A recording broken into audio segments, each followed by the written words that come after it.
Kertokaa, ketä te olette ja monta vuotta. Minun nimi on Jere ja minä olen 6 vuotta. Minä olen Neika ja minä olen 7 vuotta.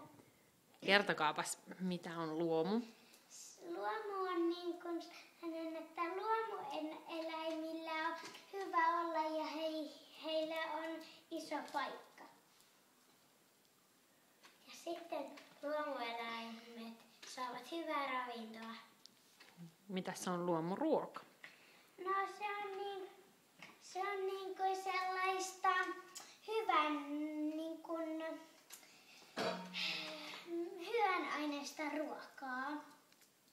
Miten se eroaa tavallisesta ruoasta? No kun tavallisessa ruoassa saattaa olla pahoja aineita, mutta sitten luomuruoassa ei ole sitten.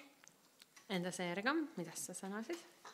Mä sanoisin silleen, että luomuruoka eroaa tavallisesta ruoasta.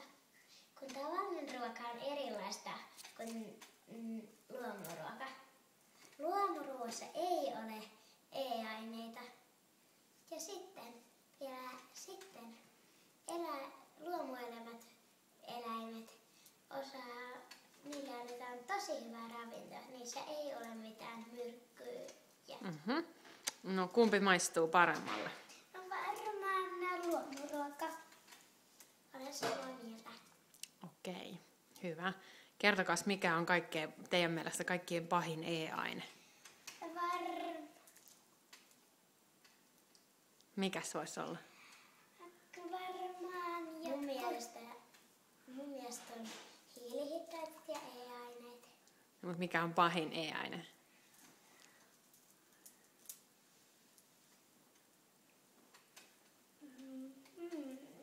Mikäs se on se E621? Aromivahvenne. Joo, natrium. Natriumglutomaatti. Kiitos.